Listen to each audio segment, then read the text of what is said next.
आज हम शुरू कर रहे हैं AKT पाथवे। यही है, देख लो, यही है जिसे कैंसर इस्तेमाल कर रहा है, जिस पाथवे को। क्यों? क्योंकि ये जो पाथवे बताने जा रही हूँ मैं, जो कि इसका नाम है AKT पाथवे या फिर PI3 काइनेस पाथवे, जो कि रिसेप्टर टायरोसिन काइनेस का एक पार्ट है। ये जो पाथवे है, इसका सिर्फ एक ही काम है, सेल ग्रोथ, सेल की ग्रोथ करवाना, और दूसरा अपोप्टोसिस को रोकना। स्टॉप। ये इनहिबिशन का साइन है और ये प्रमोट का साइन है। मतलब सेल ग्रोथ करवाएगा। अपोप्टोसिस का मतलब क्या होता है? अपोप्टोसिस का मतलब होता है सेल डेथ। तो सेल को कभी नहीं मरने देता ये पाथवे। ये होता तो अच्छे के लिए अपने, कि सेल जल्दी डेड ना होए, बट कैंसर जिसको होता है वो इसका मिसयूज़ करता है। अभी देखो, मैंने शुरू किया था, देखो पहला मैंने शुरू किया था GPCR, जो मैंने कम्प्लीटली आपको पढ़ा दिया है विथ इट्स पार्ट। जैसे कैंप था, IP3 था, कोलेराटॉक्सिन था और पर्टुसिस टॉक्सिन था। उसके बाद एनो सिग्नलिंग था, विजन था। मैंने डिटेल में पढ़ाया है कि कौन से सिग्नलिंग मॉलिक्यूल आते हैं, टारगेट ऑर्गन कौन सा है, और उसके बाद रिस्पॉन्स क्या दे रहे हैं ये लोग।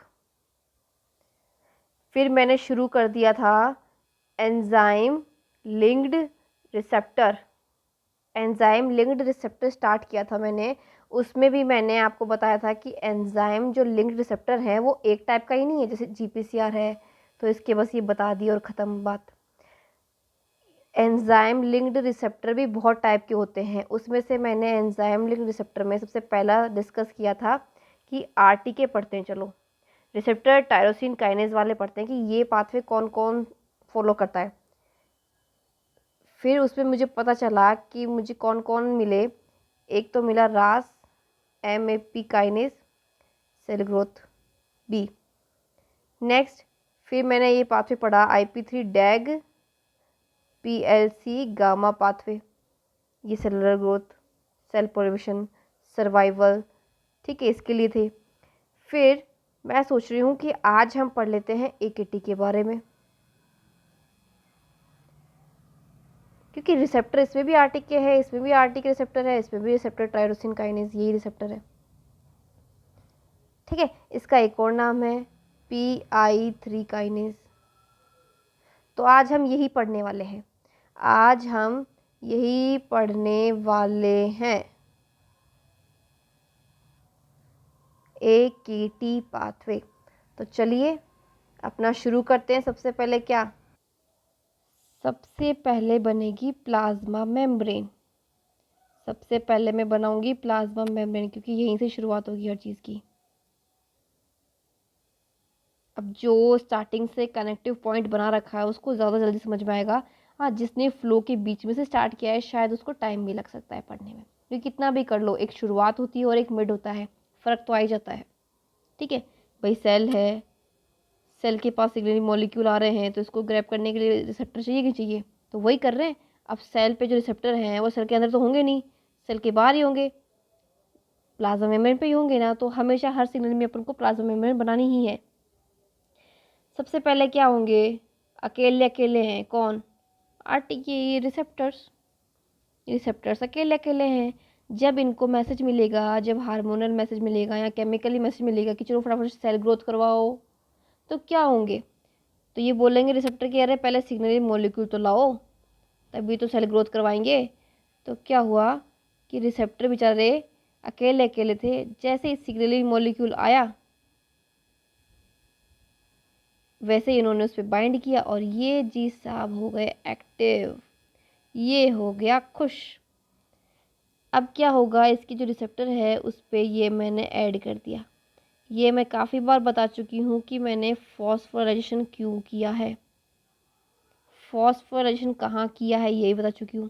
जहाँ पे टायरोसिन होगा फॉस्फोराइलेशन वहीं होगा। अगर मैं P लिख रही हूँ तो समझ जाओ कि यहाँ टायरोसिन था, तभी फॉस्फोराइलेशन हुआ। ये होगा तभी, इसके होने से ही इसके पास एंजाइम आएंगे इससे लिंक्ड होने, तभी तो इसका नाम है, इसकी ब्रांच का नाम है एंजाइम लिंक्ड रिसेप्टर। ठीक है, तो इसके पास क्या आएंगे, अब आएंगे इसके पास अडेप्टर प्रोटीन के डोमेन। एक डोमेन आ गया जैसे SH2, इससे क्या बाइंड होगा, इससे बाइंड होगा PI3 काइनेस। ये जितनी प्रैक्टिस करोगे यकीन मानो उतना ही कंठस्थ हो जाएगा। जब स्टार्टिंग में हमने ही पढ़ी थी जो सिग्नलिंग, तो हम भी सोच रहे थे कि कैसे लर्न होगी इतनी सिग्नलिंग, ये PI P3 के ये कितना कब तक पढ़ेंगे। कि ये शॉर्ट फॉर्म ही बच्चों को इनकी फुल फॉर्म जानने का बड़ा शौक रहता है। अरे शॉर्ट फॉर्म छोड़ो, ये सिग्नलिंग नहीं याद कर लो पहले, ये शॉर्ट फॉर्म तो याद कर लो पहले।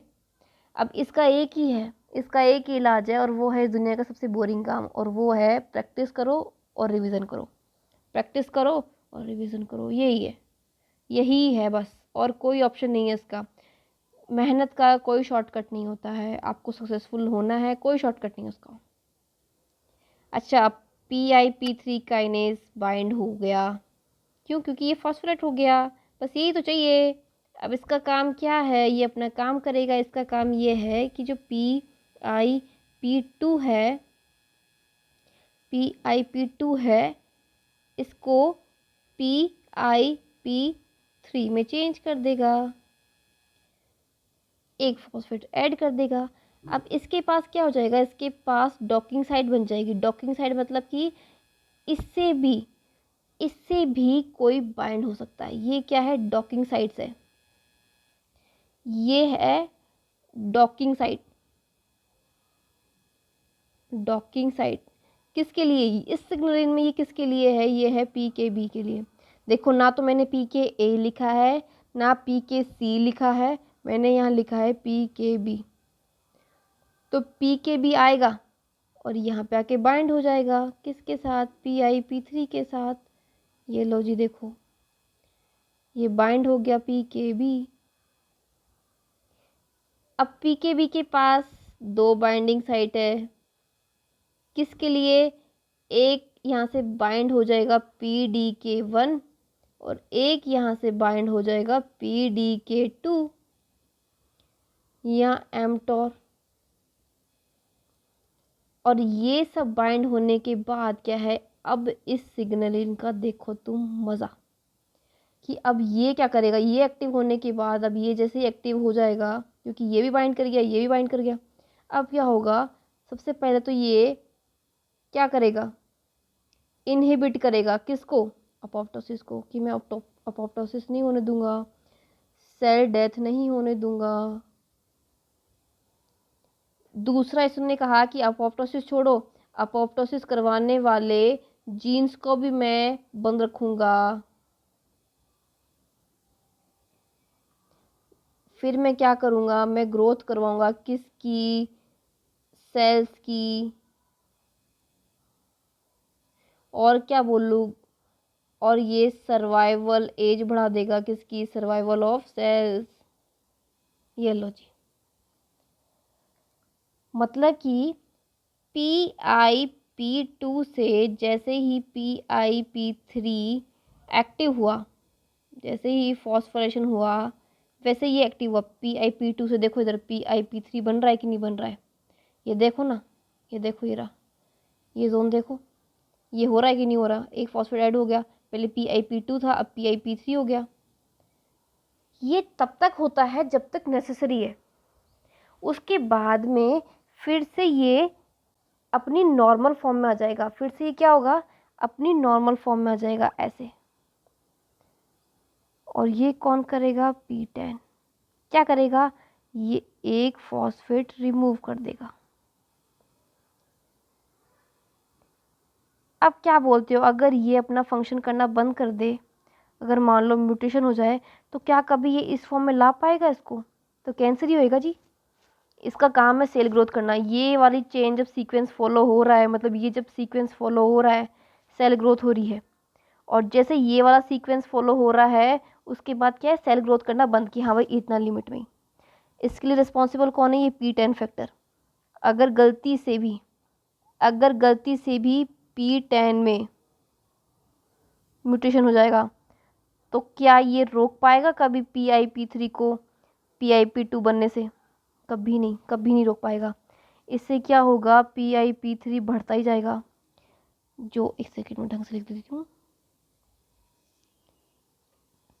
जो PIP3 है वो बढ़ता ही जाएगा, बढ़ता ही जाएगा, बढ़ता ही जाएगा। फिर क्या होगी, सेल ग्रोथ बढ़ती जाएगी, बढ़ती जाएगी, बढ़ती जाएगी।